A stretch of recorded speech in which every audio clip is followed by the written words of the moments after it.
ज्योतिष में बहुत सारे शुभ और अशुभ योगों का निर्माण होता है और इनका वर्णन भी आपको मिलता है।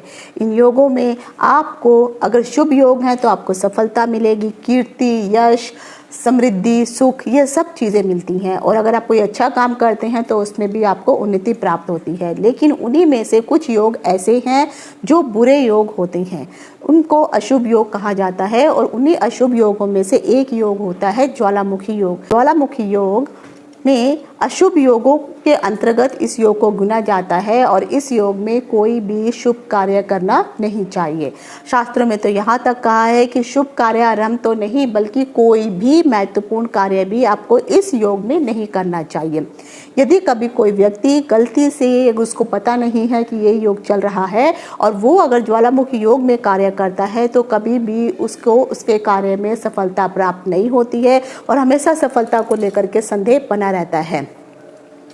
इस योग में किसी भी प्रकार का कोई कार्य सिद्ध नहीं होता है और उसको सिद्ध करने के लिए बार बार प्रयास, मेहनत करनी पड़ती है, लेकिन सफलता के चांसेस कम ही होते हैं और हर बार विघ्न और बाधाओं का सामना उस जातक को करना पड़ता है। इसीलिए किसी भी शुभ काम को करने से पहले शास्त्रों में हमेशा कहा गया है कि आपको अवश्य ही मुहूर्त निकलवाना चाहिए। ज्वालामुखी योग अगर चल रहा होता है तो इस योग में कुछ विशेषताएं भी होती हैं।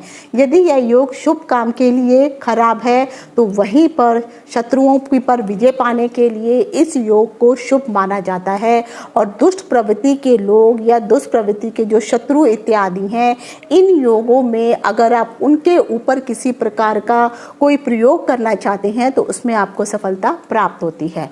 आखिर ज्वालामुखी योग कब बनता है, इस योग में कौन से कार्य करने चाहिए और कौन से कार्य नहीं करने चाहिए, और अगर ज्वालामुखी योग में आपके घर में किसी संतान की उत्पत्ति हुई है तो उस संतान को किस प्रकार के आगे भविष्य में परेशानियों का सामना करना पड़ सकता है और 2023 में आखिर ये ज्वालामुखी योग कब कब पड़ने वाला है, इन सभी चीज़ों की जानकारी लेकर के मैं डिम्पल शांडिल्या ज्योतिष सत्य ज्ञान सागर के माध्यम से अपने सभी नए और पुराने दर्शकों का हार्दिक स्वागत करती हूँ। नमस्कार। तेरे जाप के बिना चले ये सांस किस तरह, मेरा कर्म तू ही जाने क्या बुरा है क्या भला, तेरे रास्ते पे मैं तो आंख मूंद के चला, तेरे नाम की जोत ने सारा हर लिया तमस मेरा। नमो नमो शंकर भोले नाम शंकर जय त्रिलोकनाथ शंभो हे शिवाय। ज्योतिष में श्रद्धा, आस्था और विश्वास रखने वाले सभी दर्शकों का मेरे इस YouTube चैनल ज्योतिष सत्य ज्ञान सागर में आप सबका हार्दिक स्वागत करती हूँ। मेरे इस चैनल को सब्सक्राइब करिए, बेल आइकन के बटन को प्रेस करिए ताकि आने वाली सभी नोटिफिकेशन आपको मिलती रहे। वीडियो पसंद आने पर इसे लाइक और शेयर करना ना भूलें। वीडियो को देखने के लिए आप सभी का तहे दिल से शुक्रिया। अब सवाल ये आता है कि आखिर जातकों को पता कैसे चलेगा कि ज्वालामुखी योग शास्त्रों के अनुसार कब बनता है। हालांकि अगर आप व्हाइट बोर्ड देख रहे हैं तो व्हाइट बोर्ड में मैंने 2023 में कौन कौन से महीने में ज्वालामुखी योग बन रहा है, कितने बजे वो कौन सी तारीख को शुरू होगा, किस महीने शुरू होगा और वो समाप्त कब होगा, इसकी जानकारी मैंने व्हाइट बोर्ड पे आपको दे के रखी है। ज्योतिष शास्त्र के अनुसार कहा गया है कि जब भी प्रतिपदा की तिथि होती है और उस तिथि के दिन अगर मूल नक्षत्र पड़ता हो, पंचमी तिथि का हो और उस तिथि के दिन जो है भरणी नक्षत्र पड़ता हो, अष्टमी तिथि के दिन कृतिका नक्षत्र हो और नवमी तिथि के दिन रोहिणी नक्षत्र हो, नवमी और दसवीं तिथि के दिन अगर अश्लेषा नक्षत्र पड़ता हो, तब जाकर के ज्वालामुखी योग बनता है। तो ज्वालामुखी योग अगर आप देखेंगे तो नक्षत्रों को और तिथियों के योग के कारण ही इस योग का निर्माण होता है। ज्वालामुखी योग के अशुभ फलों का बखान करते हुए ज्योतिष शास्त्र में बल्कि एक लोकोक्ति भी प्रचलित है जिसमें ये कहा गया है कि जन्मे तो जीवे नहीं, बसे तो उजड़े गांव, नारी पहने चूड़ियां, पुरुष विहीन हो जाए, बोए तो काटे नहीं, खुए उपजे नीर। इस लोकोक्ति का अगर आप अर्थ देखेंगे तो कहा गया है कि जो भी इस ज्वालामुखी योग में जिनका भी अगर जन्म होता है तो ऐसे लोगों को जो है जिंदगी में बहुत सारी मुश्किलों का सामना करना पड़ता है। ऐसे लोगों को जो है बचना मुश्किल हो जाता है। गांव अगर ऐसे योग में किसी गांव को बसाया जाता है या फिर कोई घर भी अगर अपना बसाता है इस योग में तो वह बसता नहीं है, उजड़ जाता है।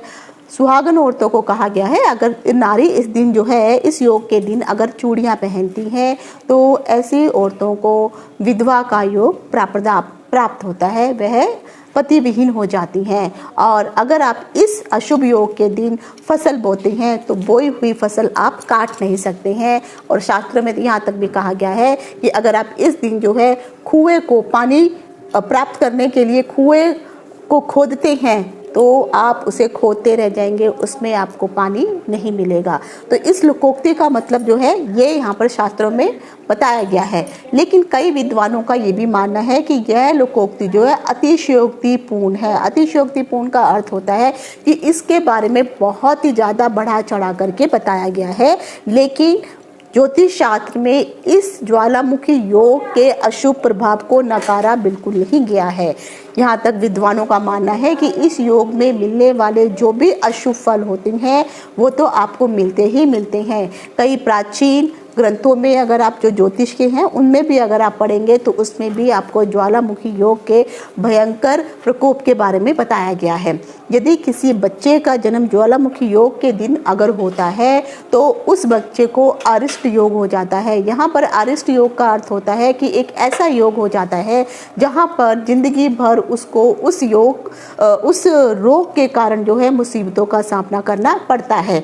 इस योग में अगर कोई भी कन्या या पुरुष विवाह करते हैं, जैसे कई लोग जो है लव मैरिज करते हैं, कोर्ट मैरिज करते हैं, और लव मैरिज और कोर्ट मैरिज में जाके वो योग तो देखते नहीं हैं, पंडित से पूछते नहीं हैं, और अगर आपने जाके विवाह कर लिया तो इस दिन किया हुआ विवाह अशुभ माना जाता है और उस व्यक्ति को या उन दोनों जातक और जातिका को वैवाहिक सुख मिलता ही नहीं है।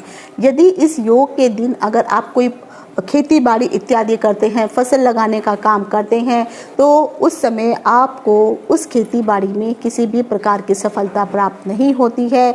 अगर इस दिन कोई व्यक्ति मान लीजिए तालाब बनवाना चाहता है या फिर कुआं खोदना चाहता है, घर में बोरवेल इत्यादि अगर लगाना चाहता है, तो जब भी उसको आप खोदेंगे तो वहाँ से आपको पानी उस समय तो मिल जाएगा, लेकिन ज़्यादा समय तक अगर आप उम्मीद करते हैं तो वो चाहे कुआं हो, तालाब हो, बावड़ी हो या बोरवेल हो, वहाँ से ज़्यादा समय तक आपको पानी प्राप्त नहीं होगा और कुछ समय बाद वो जल्दी ही सूख जाएगा।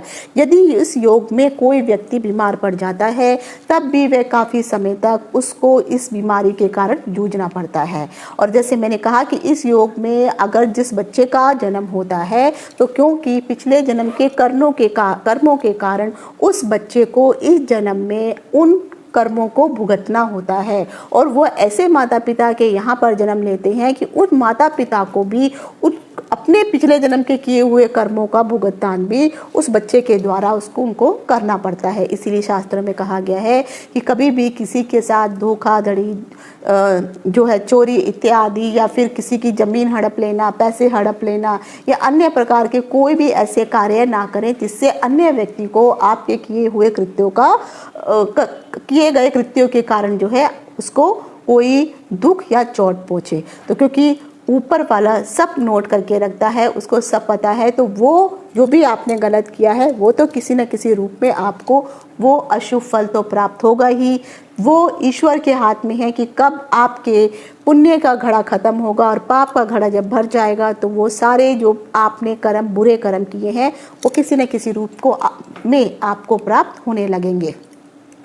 और ऐसे बहुत सारी बातें हैं इस योग के बारे में कि अगर आप पूछे मतलब अगर मैं बताऊं तो वो ख़त्म नहीं होंगी। लेकिन आप यकीन मानिए कि इस योग में किसी भी प्रकार का किया गया कार्य कभी भी कोई शुभ फल प्रदान करने वाला नहीं है। तो इस योग में हमेशा ध्यान रखिए, कोई भी शुभ कार्य करना चाहते हैं तो मुहूर्त को देखिए। मैं डिटेल में फटाफट मैं आपको बता देती हूँ कि अगर आप व्हाइट बोर्ड में ये जो आप योग देख रही हैं, यहाँ पर मैंने अगर आप देखेंगे तो दिन का समय और रात्रि के समय AM PM नहीं लिखा है, लेकिन आप न्यूमेरिकल के हिसाब से आप समझ सकते हैं। जैसे मान लीजिए मैंने कहा है 27/2 यानी फरवरी की 27 तारीख को जो है ये मुहूर्त बनेगा, तो 12:49 से लेकर के तो ये मुहूर्त शुरू हो जाएगा और ये 28 तारीख को अगले दिन 5:19 पर ये मुहूर्त समाप्त होगा। तो आपको ये इस तरह से समझना है। अब यहाँ पे जो 12 बजे जो मैंने बताया है ये दिन के 12 बजे अर्थात 1 बजे के आसपास यहाँ पे शुरू हो जाएगा। और अगर यहाँ पे मैंने 24 लिखा होता तो इसका अर्थ होता कि ये रात्रि के 12 बजे, तो यहाँ मैं डबल 0 कर देती तो रात्रि के 12 बजे के बाद ये मुहूर्त शुरू होता। 28 तारीख मतलब को भी, फरवरी को भी यही मुहूर्त जो है ज्वालामुखी योग जो है 2:22 पे शुरू होगा। ये दिन में शुरू होगा, नहीं सॉरी 2:22 मतलब ये रात्रि को 2:22 पे शुरू होगा और सेम डे ही उस दिन जब सुबह होगी तो 7:19 पर ये योग समाप्त हो जाएगा। 5-6 अर्थात जो है जून के महीने में ये योग बन रहा है, ये 3:33 पर रात्रि को बनेगा और उसके बाद जो है 5 तारीख को अर्थात 5 जून को जो है ये जो मुहूर्त है 6:40 पर ये मुहूर्त समाप्त हो जाएगा। उसके बाद ये मुहूर्त जो है अगस्त के महीने में पड़ने वाला है। तो अगस्त के महीने में अगर आप देखेंगे कि उस समय रात्रि के 11:35 पर ये मुहूर्त शुरू हो रहा है और 10 अगस्त को 4:12 पर यानी जो शाम के 4 बजेंगे जो सुबह के 4 बजेंगे तब ये मुहूर्त समाप्त हो जाएगा। सितंबर में 4 सितंबर को 9:27 सुबह के वक्त ये मुहूर्त शुरू हो जाएगा और 4 सितंबर को शाम को 4:43 अर्थात मैंने 16 लिखा हुआ है तो 42 मिनट पर यह मुहूर्त समाप्त हो जाएगा। 9 तारीख को अगर आप देखेंगे यानी 9 अक्टूबर को ये मुहूर्त है जो रात्रि के 2:45 पर शुरू होने वाला है और 9 अक्टूबर को ये 12:37 पर यानी रात को ही ये मुहूर्त समाप्त हो जाएगा। तो इसमें आपको घबराने की ज़रूरत नहीं है। अब आता है दिसंबर में, जो 13 दिसंबर को ये मुहूर्त बनेगा तो ये 11:05 पर दिन में ये शुरू होने वाला है और ये 14 दिसंबर रात्रि को जो है 3:10 पर ये जो मुहूर्त है ये समाप्त हो जाएगा। तो ये पूरे साल में जो मुहूर्त मैंने बताए हैं ये पढ़ने वाले हैं। इसमें से एक आधा मुहूर्त कुछ ऐसे हैं जिसमें हार्डली आधा घंटा या 1 घंटे का ही मुहूर्त ये बन रहा है। तो ऐसे मुहूर्तों के बारे में मैंने यहाँ पे डिफाइन नहीं किया है क्योंकि वो रात्रि के समय पढ़ रहे हैं, लेकिन जो मेन मुहूर्त हैं और जो लंबे समय के लिए वो मैंने यहाँ पे बता दिए हैं। तो ये थे अशुभ योग, ज्वालामुखी योग के बारे में जानकारी। आज यहीं तक। इति शुभम। नमस्कार।